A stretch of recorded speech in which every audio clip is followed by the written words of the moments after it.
Dan saya share.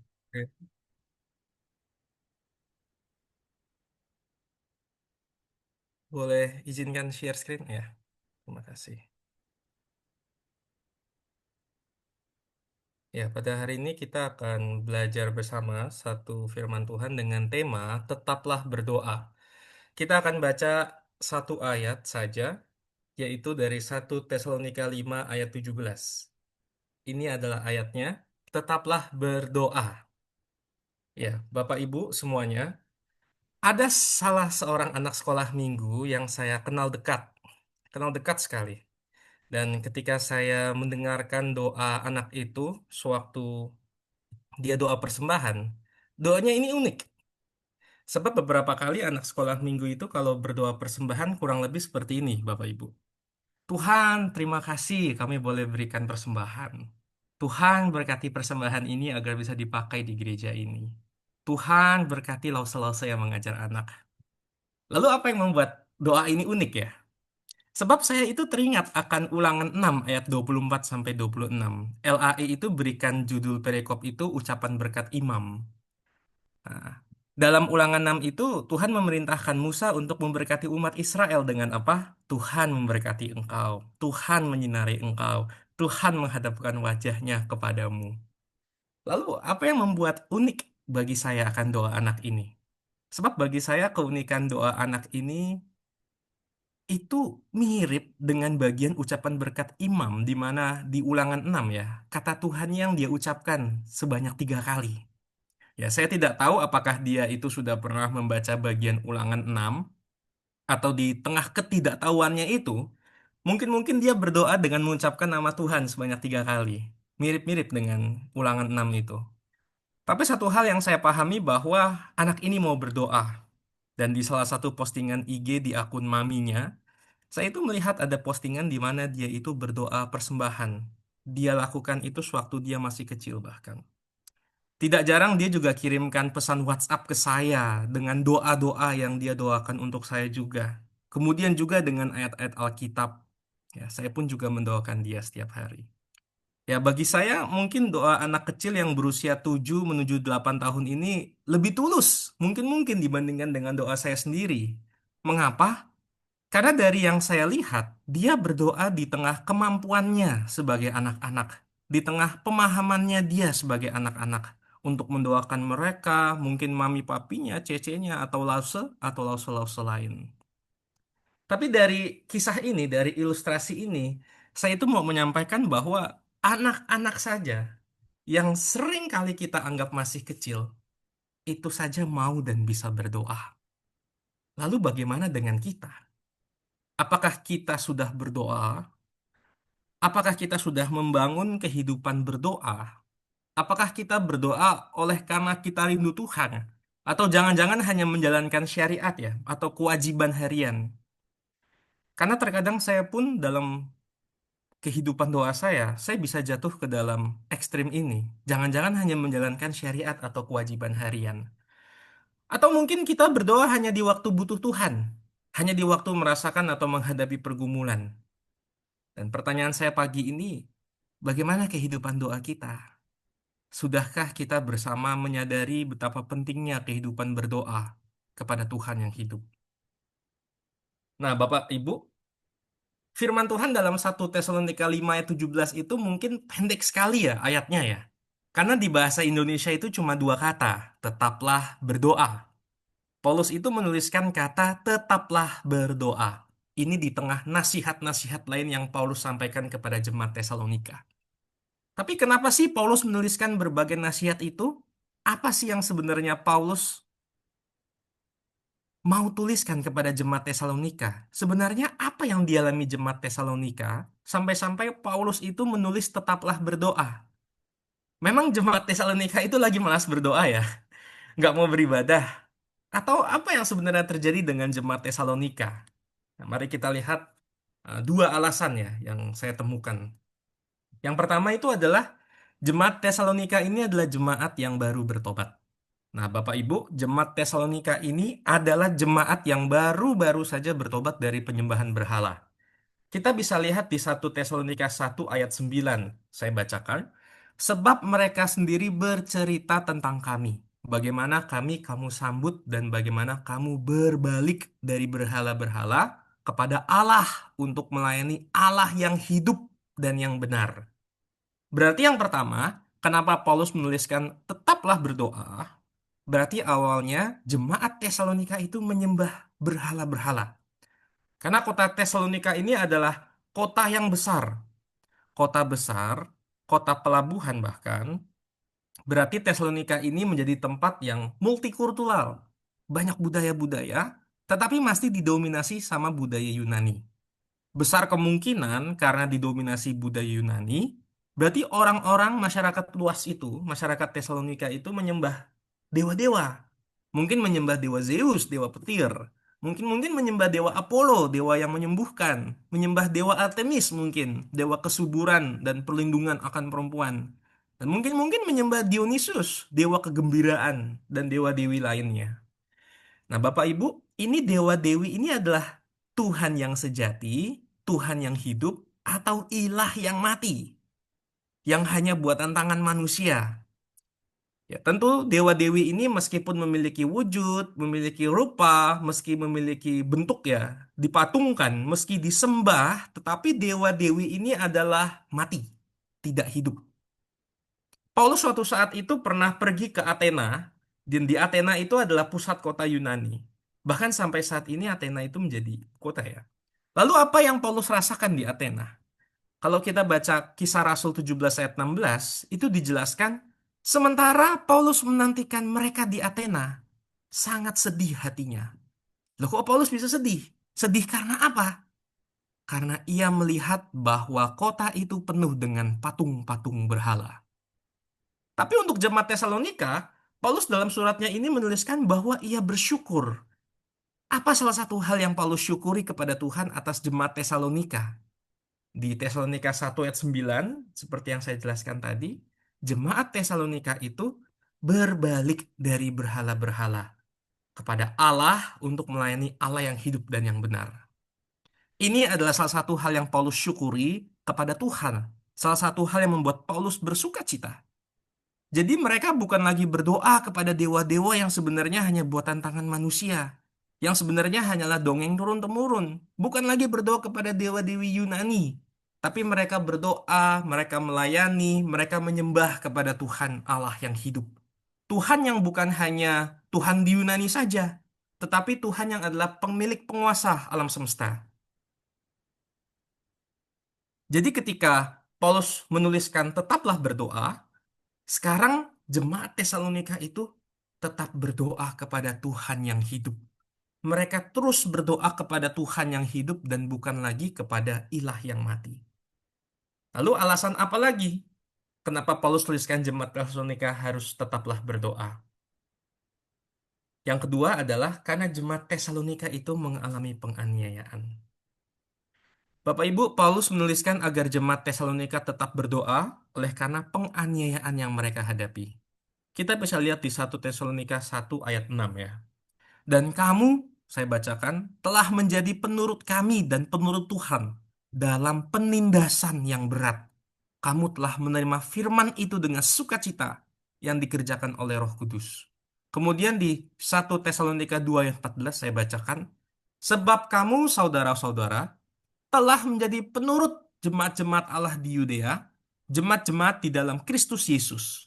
Karena kamu juga telah menderita dari teman-teman sebangsamu, segala sesuatu yang mereka derita dari orang-orang Yahudi. Sebenarnya bentuk penganiayaan ini seperti apa? Kita itu bisa melihat dari Kisah Rasul 17. Di ayat 1 sampai 7 itu dituliskan pelayanan Paulus di Tesalonika. Awalnya setelah Paulus menyampaikan berita tentang Yesus sebagai Mesias, banyak orang menjadi yakin dan menggabungkan diri dengan Paulus dan Silas. Waktu itu teman pelayanan Paulus adalah Silas.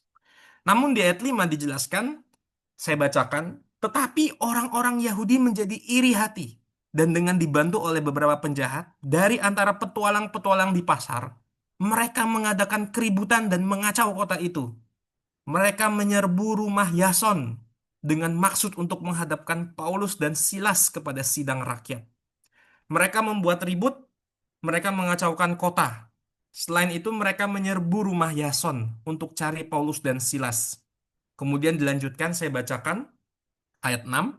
Tetapi mereka tidak menemukan keduanya. Mereka menyeret Yason dan beberapa saudara ke hadapan pembesar-pembesar kota sambil berteriak, "Orang-orang yang mengacaukan seluruh dunia telah datang juga kemari." Dan Yason menerima mereka menumpang di rumahnya. Mereka semua bertindak melawan ketetapan-ketetapan kaisar dengan mengatakan bahwa ada seorang raja lain, yaitu Yesus. Mereka melakukan itu kepada Yason, Bapak Ibu, salah satu orang yang percaya Tuhan Yesus Kristus di Tesalonika. Dan kalau kita baca 1 Tesalonika 1 ayat 6, kita bisa melihat, kamu telah menerima firman itu di dalam banyak penderitaan, dengan sukacita oleh Roh Kudus. Ini bisa menjadi tanda kalau jemaat Tesalonika itu menerima Injil dengan penderitaan, yang artinya penganiayaan sudah dimulai semenjak awal mereka percaya. Dan juga nyatanya jemaat Tesalonika ini dianiaya oleh sebangsa mereka sendiri, yaitu orang Yunani atau orang Yahudi di daerah itu. Seperti di 1 Tesalonika 2 ayat 14-16 saya bacakan, kamu telah menjadi penurut-penurut jemaat Allah, sebab kamu juga telah menderita dari pihak orang-orang sebangsamu sendiri, seperti mereka dari pihak orang-orang Yahudi. Jadi dari ayat-ayat ini, coba mari kita melihat yang tersirat di antara yang tersurat ya. Bentuk penganiayaan apa saja yang diterima jemaat Tesalonika? Yang pertama itu adalah kerusuhan, intimidasi massa, serangan terhadap rumah atau tempat tinggal orang percaya, tuduhan politik menentang kaisar tadi, tekanan sosial dari lingkungan, dan kemungkinan ancaman hukuman resmi dari otoritas lokal. Kalau kita melihat bentuk-bentuk penganiayaan ini, entah mengapa ya, hal-hal ini sepertinya turut dialami oleh orang-orang percaya juga, baik di negara ini ataupun di negara-negara lain. Dengan beberapa hal yang terjadi akhir-akhir ini ya, Bapak Ibu ya. Tapi dari hal ini kita mau belajar bersama bahwa ada beberapa alasan Paulus menuliskan jemaat Tesalonika itu harus tetaplah berdoa. Pertama karena jemaat Tesalonika ini adalah jemaat yang baru bertobat, baru percaya. Mereka baru berbalik dari menyembah ilah-ilah dan sekarang menyembah kepada Allah yang hidup dan yang benar. Namun ketika baru saja mereka percaya, mereka menerima penganiayaan. Penganiayaan yang mereka hadapi di saat mereka baru saja percaya kepada Tuhan. Jadi mengapa jemaat Tesalonika itu perlu tetaplah berdoa di tengah keadaan situasi itu? Dan pertanyaannya, apakah dengan teruslah berdoa akhirnya mengubahkan keadaan yang jemaat Tesalonika hadapi? Apakah dengan berdoa saja? Apakah dengan berdoa yang terus-menerus dinaikkan kepada Tuhan akhirnya mengubahkan situasi? Apakah tetap berdoa mengubahkan keadaan? Bapak Ibu, saya tidak bisa memberikan jaminan 100% bahwa doa akan mengubahkan situasi jemaat Tesalonika. Saya juga tidak bisa memberi jaminan 100% bahwa doa akan menghentikan penganiayaan yang mereka terima. Saya juga tidak bisa menjanjikan bahwa setelah kita berdoa, maka semua masalah kita langsung hilang. Bahkan saya juga tidak bisa menjamin tadi yang saya katakan, bahwa jemaat Tesalonika yang sudah tetap berdoa langsung melihat perubahan kondisi. Tetapi nyatanya mereka tetap mengalami penganiayaan. Mereka tetap hidup di dalam tekanan. Kita bisa melihat juga, Paulus sudah memohon kepada Allah agar duri dalam daging itu Tuhan bisa lepaskan. Tapi Tuhan bilang apa? Cukuplah kasih karuniaku. Dan juga kita bisa melihat Tuhan Yesus berdoa di Taman Getsemani agar kiranya cawan ini berlalu daripadaku. Tetapi nyatanya cawan tetap diminum untuk menyelamatkan kita. Namun demikian, kita bisa belajar bahwa hanya doalah. Doa itu satu-satunya cara bagaimana jemaat Tesalonika dapat dikuatkan imannya ketika baru saja mereka bertobat. Ketika baru saja mereka percaya, namun kemudian harus mengalami penganiayaan. Hanya doa kepada Allah yang hidup yang mampu memberikan jemaat Tesalonika kehidupan di tengah banyaknya orang menyembah ilah yang mati. Hanya doa kepada Allah yang hidup yang mampu memberikan jaminan bahwa Allah itu berarti selalu beserta dengan jemaatnya. Bahwa hanya doa yang menjadi bukti betapa perlunya jemaat Tesalonika bersandar kepada Tuhan. Memohonkan belas kasihan Tuhan kepada mereka yang baru saja percaya, tapi harus mengalami penganiayaan. Bahwa hanya doa yang menjadi satu-satunya bukti iman yang kecil. Tapi iman itu terletak dan bersandar kepada Tuhan yang sangat besar. Bahwa hanya doalah yang menjadi bukti bahwa Tuhan Yesus tidak akan membiarkan jemaatnya. Tidak akan membiarkan umatnya. Tidak akan membiarkan domba-dombanya untuk dikalahkan alam maut. Bahkan alam maut tidak akan menguasai. Sebab itu, doa belum tentu mengubahkan situasi. Doa belum tentu secara langsung melenyapkan penganiayaan yang diterima jemaat Tesalonika. Tetapi hanya doa saja. Hanya doa saja. Doa kepada Tuhan yang hidup. Tuhan yang ada. Kepada Tuhan yang bahkan selalu beserta dengan umatnya. Hanya doa saja di mana jemaat Tesalonika itu memiliki hubungan dengan Tuhan yang hidup. Ditopang dan disertai oleh Tuhan yang hidup. Jadi ketika jemaat Tesalonika berdoa, mereka bukan lagi berdoa kepada Tuhan yang mati, kepada ilah yang mati, tapi kepada Tuhan yang hidup. Doa mereka sekarang didengarkan. Doa mereka sekarang diperhatikan. Doa mereka sekarang naik di hadapan Allah. Dan doa mereka didengarkan oleh Allah. Dan ketika berdoa, jemaat Tesalonika itu memberikan kita bukti betapa butuhnya mereka akan Allah. Dan juga menjadi bukti bahwa mereka itu mendengarkan serta melakukan nasihat Paulus. Dan doa ini membangun hubungan kepada Tuhan yang hidup, Bapak Ibu. Jadi apa yang kita pelajari, dan bagi kita, mungkin kita sudah berdoa ya. Dan kita itu mau belajar bahwa kita perlu berdoa kepada Tuhan yang hidup. Membangun kehidupan berdoa di hadapan Allah. Memiliki hubungan yang intim dengan Tuhan. Sehingga kita connected dengan Allah yang hidup.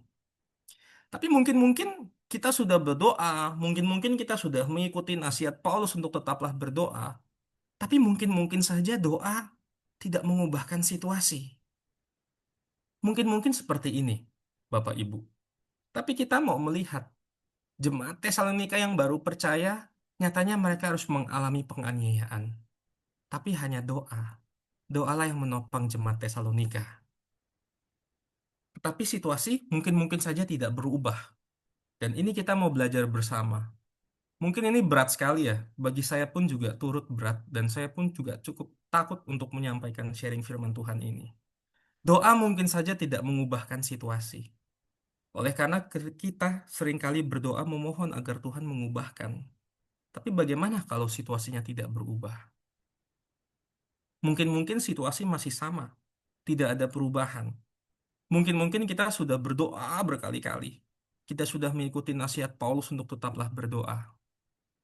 Dan Bapak Ibu, seperti yang tadi saya sampaikan, saya tidak bisa menjanjikan bahwa setelah kita berdoa, maka semua masalah langsung hilang. Bahkan saya tidak bisa jamin bahwa seperti tadi jemaat Tesalonika yang tetap berdoa langsung melihat perubahan kondisi. Nyatanya tidak. Tapi yang saya bisa jamin adalah ini. Saat kita tetap berdoa, kita tetap tinggal di hadapan Allah. Bukan kepada ilah yang mati, tapi kepada Allah Sang Bapa yang mendengarkan permohonan kita melalui anaknya Tuhan Yesus Kristus.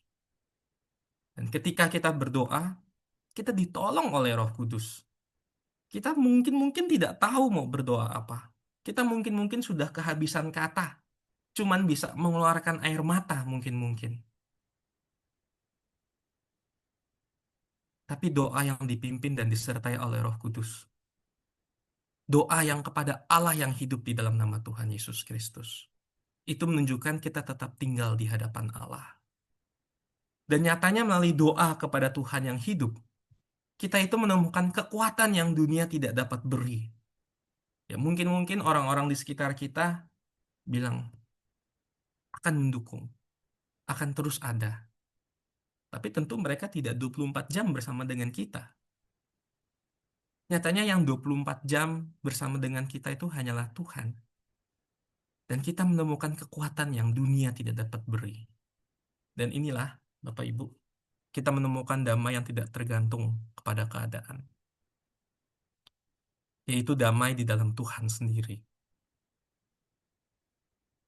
Dan pertanyaannya bagi kita adalah, sudahkah saya berdoa atau sudahkah saya membangun kehidupan berdoa?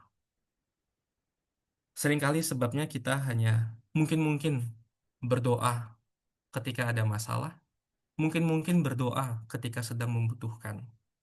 Tapi sudahkah saya berdoa kepada Tuhan, memiliki hubungan yang intim kepada Tuhan, sehingga saya dapat connected terhubung dengan Allah? Sudahkah di waktu tertentu di hari ini atau di hari depan, saya memiliki waktu dengan Allah, memiliki waktu yang memang dikhususkan untuk Tuhan? Mungkin 15 menit, mungkin 30 menit. Sudahkah saya memiliki hubungan dengan Allah? Sudahkah saya berdoa? Jadi, sudahkah saya memiliki hubungan dengan Tuhan? Sudahkah saya berdoa? Tentu kita harus memiliki hubungan dengan Tuhan. Oleh karena dialah Tuhan yang memberikan kita kehidupan yang baru, kelahiran baru. Dan tanpa dia, kita tidak bisa hidup nyatanya. Jadi mari kita memiliki hubungan dengan Tuhan, kita memiliki kehidupan yang berdoa. Mari kita sekarang berdoa kepada Tuhan. Tuhan, kami datang kepada Engkau pada pagi hari ini bersyukur atas satu firman Tuhan yang Engkau nyatakan kepada kami untuk tetaplah berdoa. Tapi kami tidak mau berdoa kepada ilah yang mati. Kami bersyukur Engkau terlebih dahulu menemukan kami, ya Allah. Engkau terlebih dahulu bahkan memilih kami, sehingga kami diberikan iman yang adalah bukti anugerah-Mu, sehingga kami dapat berdoa kepadamu, ya Allah, Sang Bapa, di dalam perantaraan Tuhan Yesus Kristus, dan di dalam penyertaan Roh-Mu saja yang kudus. Kami bersyukur, ya Tuhan, kami boleh berdoa kepada Engkau.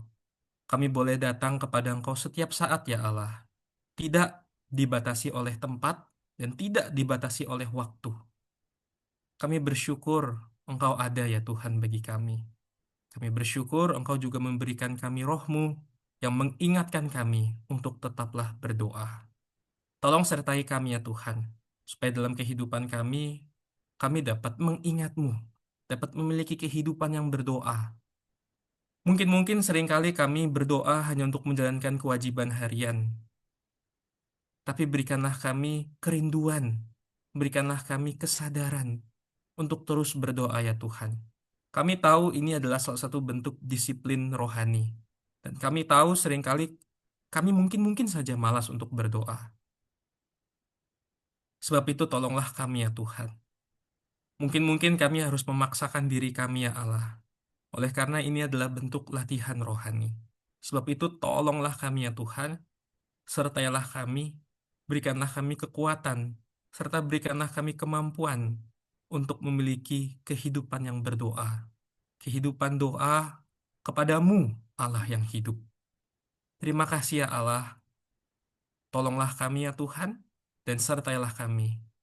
Kami mohon oleh karena kami tidak mampu.